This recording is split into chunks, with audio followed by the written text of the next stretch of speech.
everybody. Welcome to the Ruckus Room. I'm here tonight with Alan and Rachel, and we're going to talk about a couple different things, not all politics tonight, but I wanted to start with, I don't know if you guys saw or not over the weekend, or actually it was last week, the CNN investigation report that came out regarding a adult male site. And I did a little snippet of it this weekend because it was so disturbing. I don't know if you guys seen any information on it or not, but I hadn't until I saw your snippet. so there is a adult male or adult website that you can go to. Yeah, I don't know if you could say this or whatever, not get flagged. So that's why I'm being kind of trying to keep it PG. That people click on, and there's a category called sleep, and under this category, it has got videos, thousands of them uploaded of women getting SA'd that are either unconscious, basically drugged, or it's unconsensual. And these guys on these videos actually walk you through the process of how they're doing it. And I think one of the most disturbing things is this is actually on there for people to view, but last month alone, there was 82 million views on this site. Now, I don't know about you guys. 82 million is a lot for the month of March to be viewing disgusting, vile things like this. 82 million that went up in March? 82 million views that hit that site. Just in March alone? Just in March alone. Unbelievable. It was 62 million, I think, the month before. But then people started to talk about this, and now more people are watching this. And, I mean, they had a guy from church literally go from church to SA his wife, walk you through the process, and then openly admitted it in this investigation. People don't know they're on there. They're unconscious. And he drugged her to sleep, and she doesn't even know that she's on there. Right. They're walking you through how they do this. And what do you guys think? Because I'm proudly single, and this is one of the many reasons why I don't have to worry about anything like this. And it's just, it could be your daughter, it could be your mother, it could be your aunt, it could be your sister, it could be anybody on here, it could be you, and you not even know. Well, are these monetized videos? Are people making money per view? I have no idea about that. One would assume.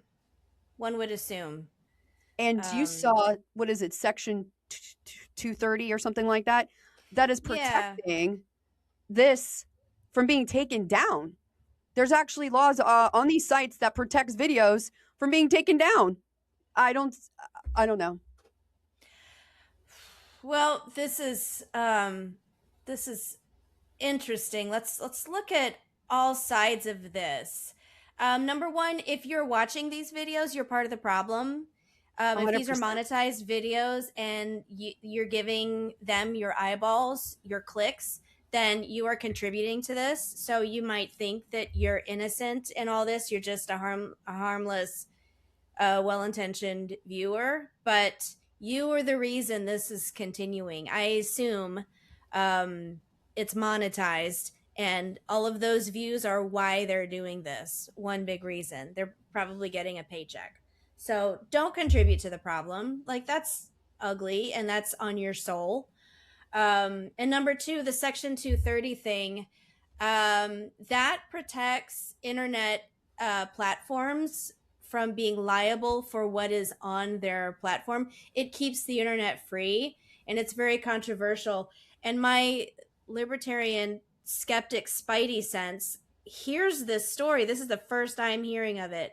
And I think it's stuff like this that they're going to, they could publicize and get out there and get you all up in your feels so that you want to revoke that Section 230, and that invites government control into the internet, which, it always starts with good intentions and alarmist things like this. And, oh my goodness, do it for the children.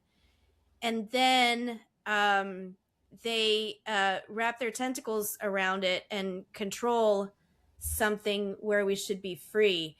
That's one perspective here. But I don't know exactly what's going on. I want to know Alan's take, just because it's nice to have a male's perspective on this, because some of the idiots that I saw on social media, like you said, Rachel, are part of the problem because they're viewing this and they're defending it. Like some of them are defending it, and I'm thinking you're part of the problem if you're defending it, just like the ones that are watching it. Yeah.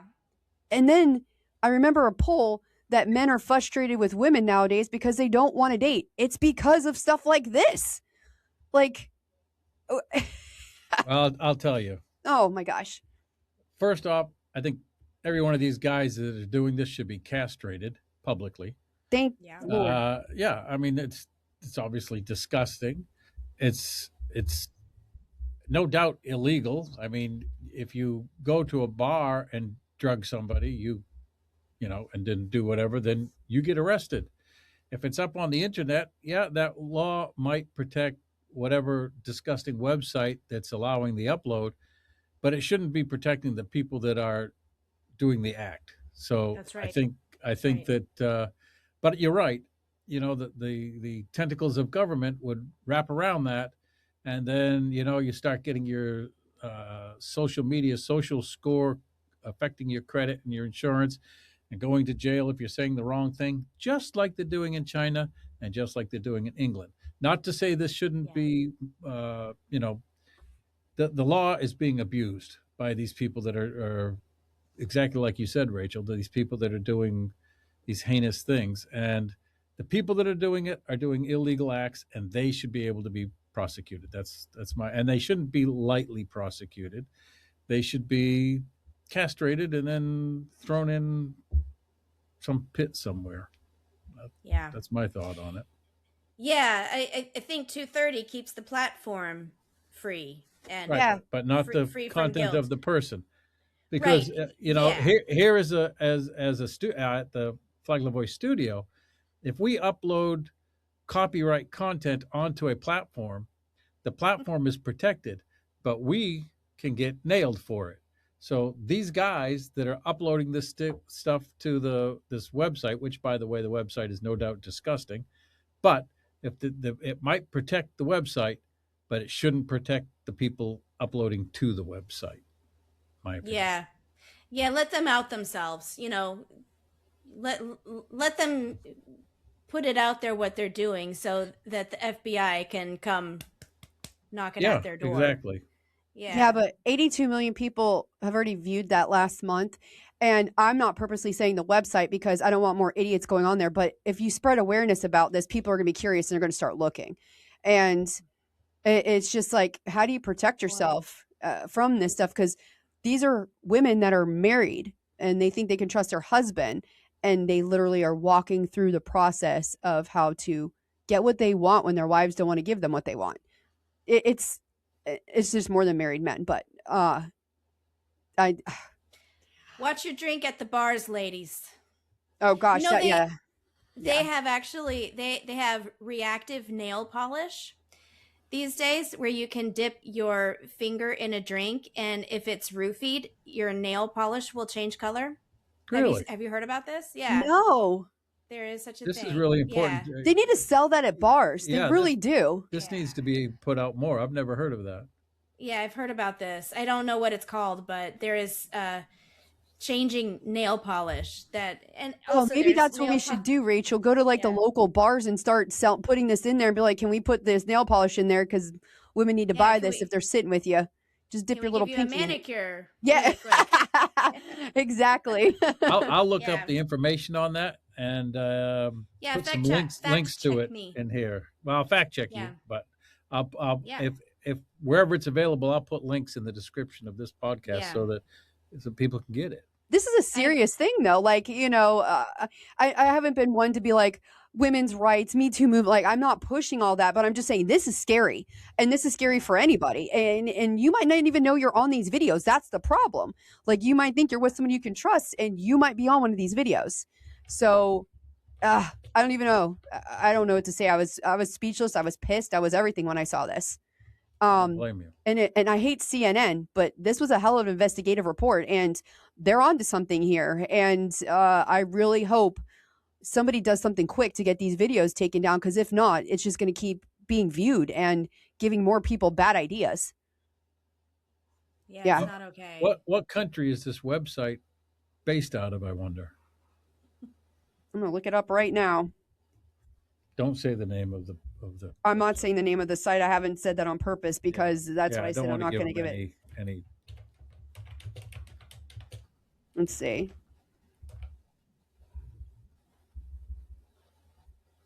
Yeah, this, in my opinion, like I said, these people that are doing this, especially since it's, they're knocking the woman out, so to speak, it should be,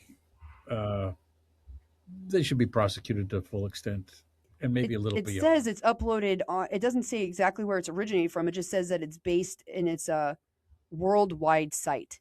And I think that's the problem too with trying to take stuff down if it's in other countries. Yeah, that's why I was wondering. Yeah. They said it's in several different countries.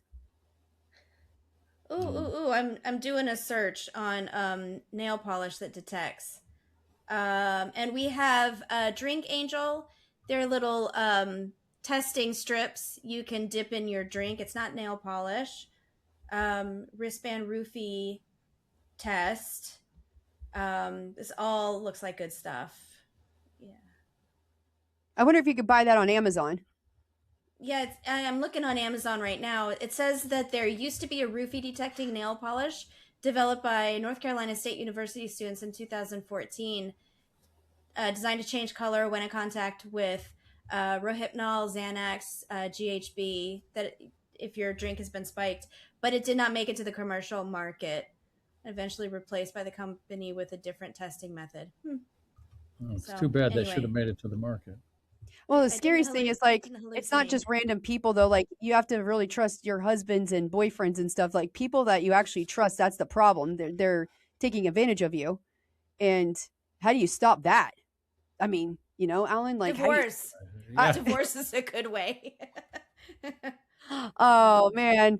Well, we're gonna switch gears and talk about the fraud that's going on between Letitia James and Ilhan Omar. So what's going on right now is I guess they're doing forensic analysis with how much they're actually worth. And Letitia James obviously has her own legal battles between her mortgages and all that stuff.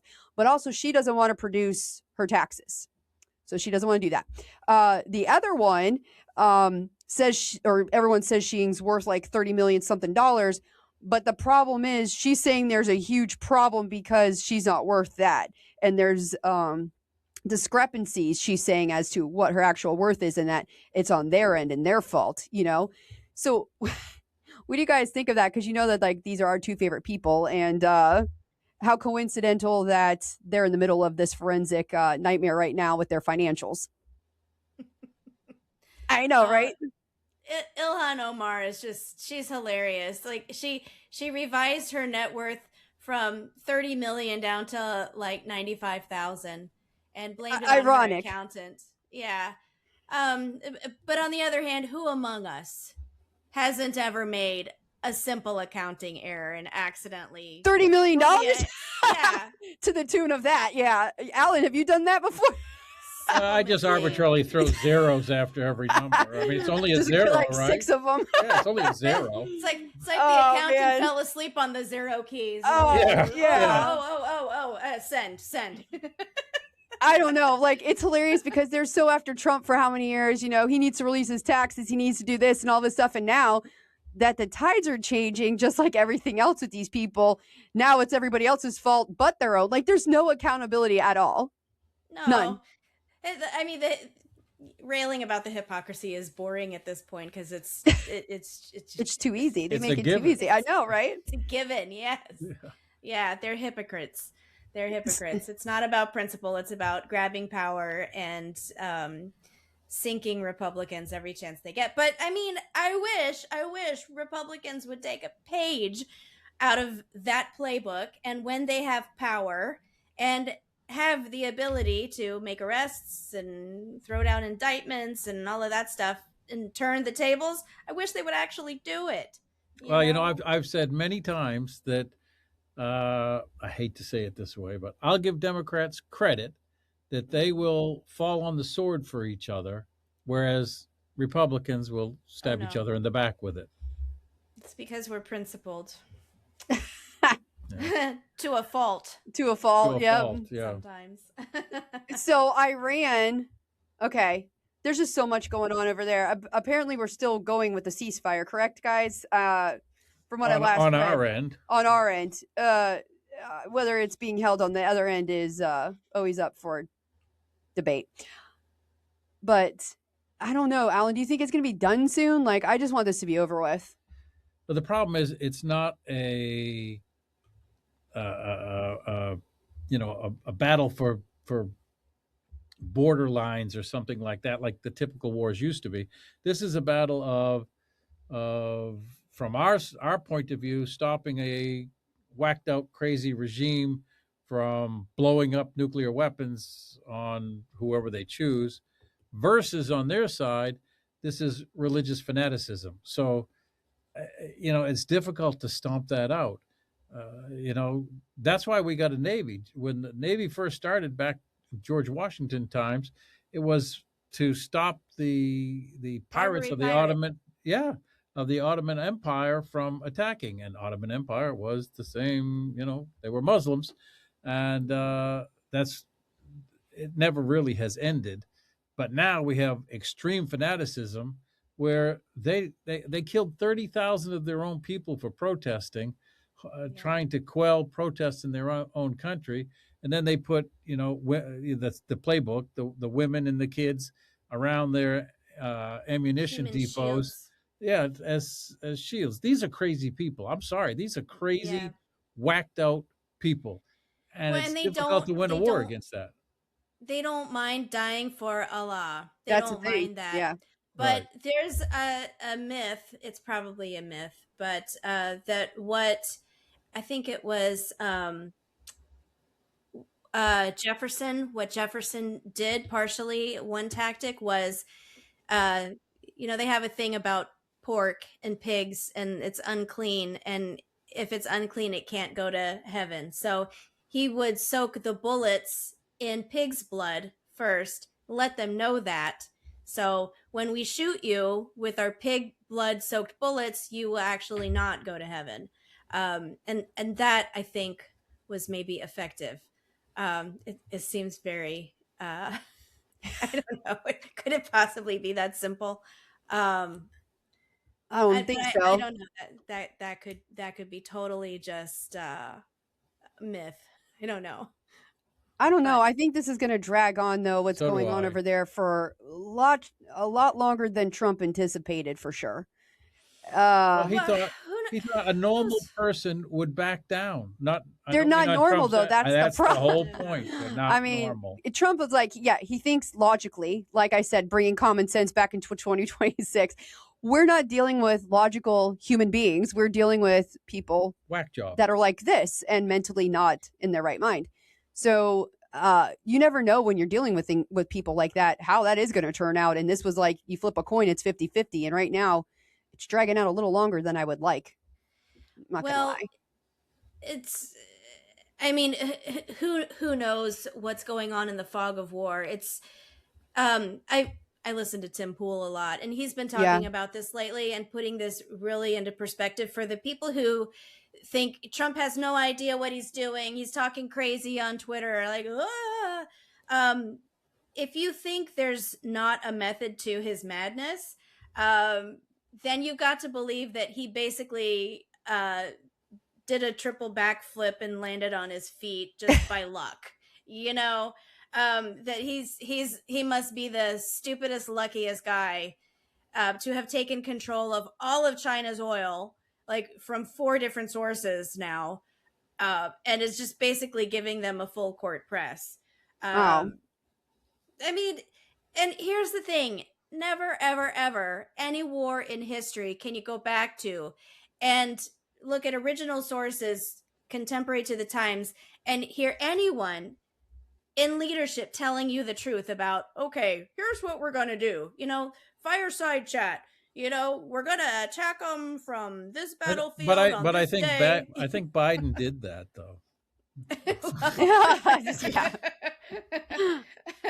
Probably. Well, speaking of Biden, this problem. And his party, this is kind of funny. So Bernie Sanders is trying to come up with an initiative called More Perfect University.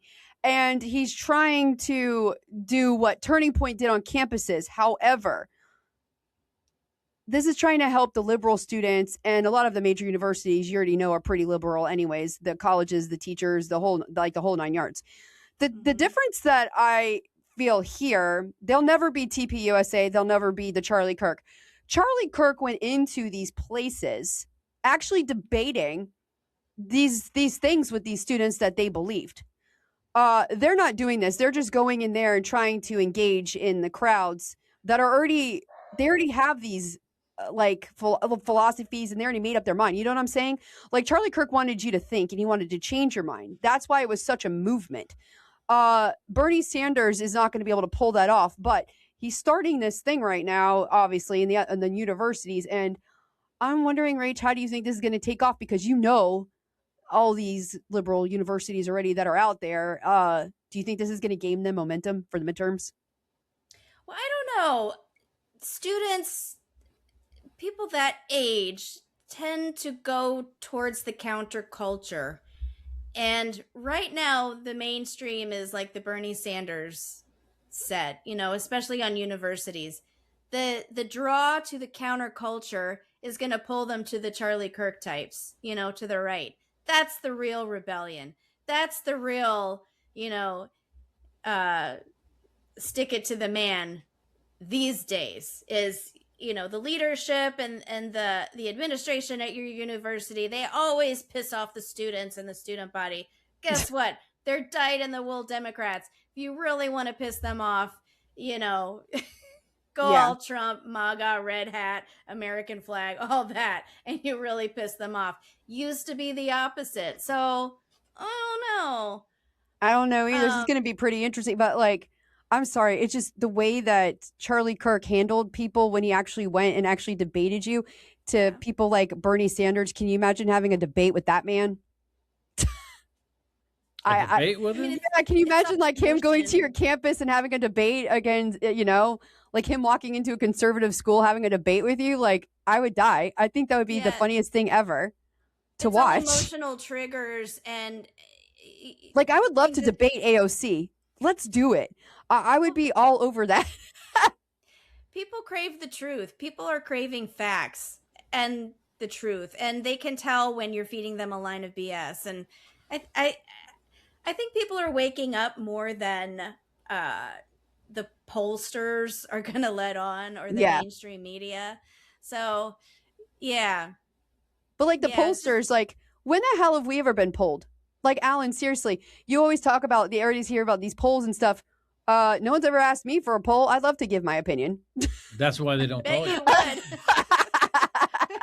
I would love to give you my opinion. And that's why I said, like, Rachel, that would be hilarious if we could set up a debate with AOC. I would love to go toe-to-toe with her to ask her about how she's going to actually fix some of these problems or whatever if she decided to run. Or even Kamala. I would love to see her go in and actually debate people, because then she would have to answer questions. Like, she would actually have to do the work. I used to live in a swing state. I used to live in North Carolina. And right around election time, I did get polled. And not by, like, internal polling for, the campaign. And even in North Carolina, I never got polled.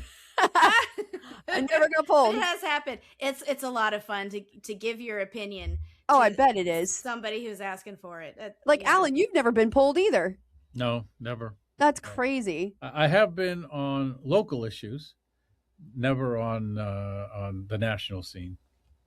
Well, I'm going to bring up two local issues right now while we're closing out the show. The first one is Anna Mae. Did you see her today in court? The girl who killed her infant baby? I didn't know she was going to court today. She went to court today at 2:30, and they denied her bond, and I couldn't be happier. Did you see this, Rach? Have you been following this? This is the 20-year-old that killed her baby in the toilet. Here in Palm Coast. Here in Palm Coast. I did see that. Wow. The fact that they're still trying to get her out on bond, like, that's insane to me. She killed a baby. She shouldn't be roaming the streets freely. That's infanticide. Yeah. Like, I don't know what's wrong. I'm so glad that they did this, and they said she's going to be in there until the trial is, and I don't know. I don't know how this is going to go. I mean, she hasn't had any offenses before this, but even a plea deal, what do you think, like 20 years? Doesn't matter that she's had previous before this. this was premeditated murder. Yeah. And they've, well, I can't say they've proved it because it's still going to court, but she proved it on her own by searching things on the internet like Casey Anthony and OBGYNs in Palm Coast and all this stuff. So to say that she didn't know she was pregnant is a lie. So she started off her basis of defense by lying. So, there's that. Yeah. There's places you can take a baby if you don't want to be a mother. If you give birth, like there's people who will help you. There's no excuse for this. Rachel, they all say she's in sound mind. I'm still shocked by that. If that's sound mind, I'm scared. I know, exactly. If you guys think that's normal, we're in the wrong place. We're in the Twilight Zone. Last thing I want to bring up over this weekend, I don't know if you guys saw the controversy with these two local restaurants. It was Burger Mania, apparently, this weekend. And we've got some burger joints that are local. And are we allowed to say the names? I mean, it's all over social media who said what and what. Yeah. Okay, so Wham Burger's just minding their own business. And we've been going to them for years. I don't know if you've been there, Rachel. It's so good. It's over by the pier. And the owner is amazing. Wham Burgers. Yes. Okay. Nick owns them. And they're amazing. My kids love that place. And then you've got this new food truck in town called Intersection Burgers. And this guy rolls in and he does burgers as well.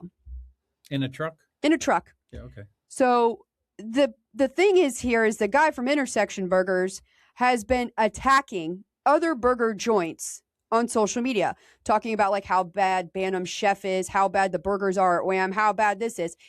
If you are a local business owner, I wanted to ask your guys' opinions. Do you not think this is not bad business, Kuth, to go around attacking people and their products just so you can, especially when you're new to the area?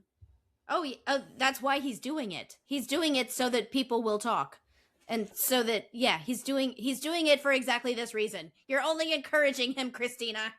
Well, I was just talking about the burger war because I was sitting there this weekend. I was like, I was all calm and everything. And all of a sudden I'm watching this and I'm like looking at people that are posting stuff, not posting stuff. I mean, the comments were unreal. And I just know that from my perspective, I won't do business with a guy who talks like that about other business owners in the area, especially when they're all small business. Attention. Yeah, that's true. But it's negative. It's true. Well, usually, any publicity is good publicity. However, in our community, and in Flagler County, and specifically Palm Coast and Flagler Beach, it's mostly word of mouth. So, if you attack somebody and you get a negative thought process going against yourself for attacking people in our area specifically, you're done. Yeah. And I've never been to Wham Burger, is that what you call it? Oh, we're going to have to go there for Foodie Fridays. Okay. We're going to have to go there. You will love it. You will love it. I've never been, but I have been to Bantam Chef. Oh, I love it. It's a staple.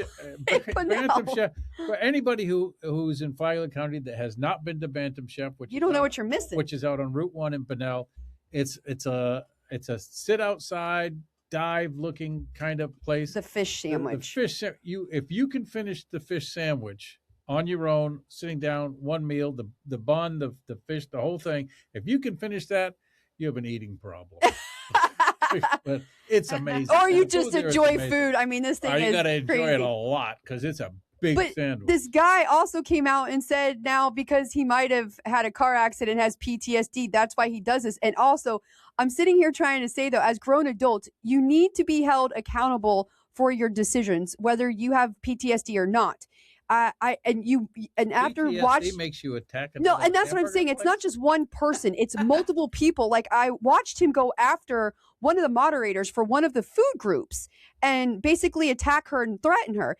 And she doesn't need to put up with that. People don't need to put up. She was. I yes, saw that. yes. Okay. And I am here just to say, locally, you can't do that. You can't expect to get business in this area when it's, especially Flagler Beach is a small town.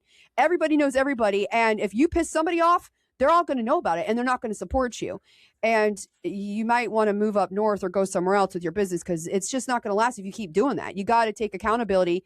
You might have to say you're sorry, I would think, right, Rachel? You might have to kiss a couple toes and, in the immortal words of Dodgeball, the movie, That's a bold strategy, Cotton. Let's see if it works out for him. You know, we've had Nick on the show. He owns the Fire Stick stand. He was on here last year, Alan, during the 4th of July. Yeah, Boom Boom Yeah, Stick. and he owns so he owns several different restaurants, but Whamburger, guys, go out and try them. They have the trashiest burgers in town. They're actually amazing, and they've been around for years, and I don't think he's stealing recipes. And honestly, he was going around like he didn't even know someone was talking trash about his burger. That, I mean, to me, it's just crazy, but it's local town stuff.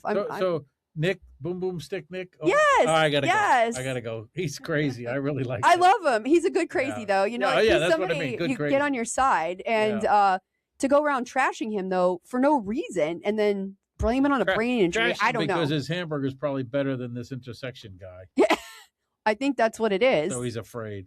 But even like to bash B&M Chef, you know, that's like a staple point in Bunnell here. It's been here for years. Like, don't be doing that. Yeah, you're not going to win that. It's not going to look well. I don't know if you have those problems in St. Augustine, Rachel, but this is small town problems, I guess.